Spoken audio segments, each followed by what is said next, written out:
BJP ప్రజలకు సంతోషాన్ని పంచాలని చూస్తుంటే కాంగ్రెస్ మాత్రం సమాజాన్ని విడదీయాలని చూస్తోందని ప్రధాని మోడీ ఆరోపించారు.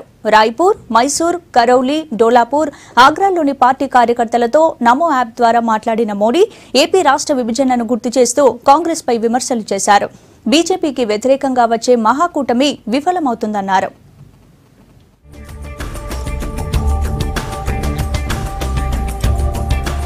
కాంగ్రెస్ సమాజాన్ని విడగొడుతుందన్నారు ప్రధాని మోడీ.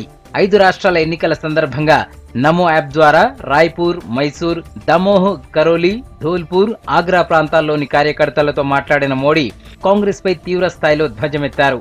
బీజేపీ ఐక్యత కోసం పోరాడుతూ ఉంటే కాంగ్రెస్ ఒక కుటుంబం లాభపడేందుకు విభజన రాజకీయాలు చేస్తుందన్నారు.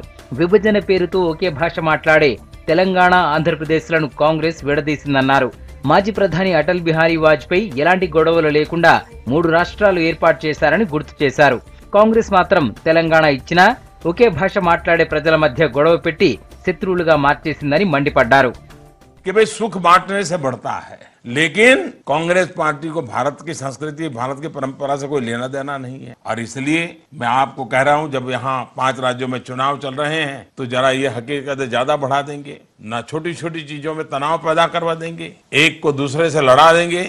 अब आप देखिए, अटल जी ने सबको जोड़ करके, सबको विश्वास में रख करके 3 राज्यों का निर्माण किया कि नहीं किया, लेकिन इन्होंने एक तेलंगाना और आंध्र का बंटवारा किया।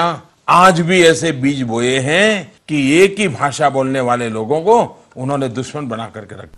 5 రాష్ట్రాల ఎన్నికల్లోనూ కాంగ్రెస్ ఇదే విధానాన్ని అవలంబించే అవకాశం ఉందన్నారు.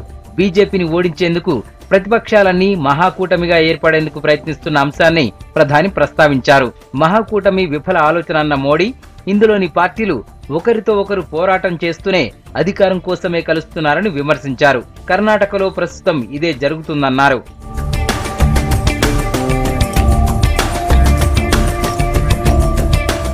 ఎన్నికల్లో గెలుపు ముఖ్యం కాదన్నారు ప్రధాని. దీనివల్ల ప్రజలకు సేవ చేసే అవకాశం వస్తుందన్నారు. అధికారం కోసం అడ్డదారులు తొక్కడం సరికాదన్నారు. బీజేపీ గెలుపు కోసం కష్టపడాలని 5 రాష్ట్రాల క్యాడర్కు సూచించారు మోడీ.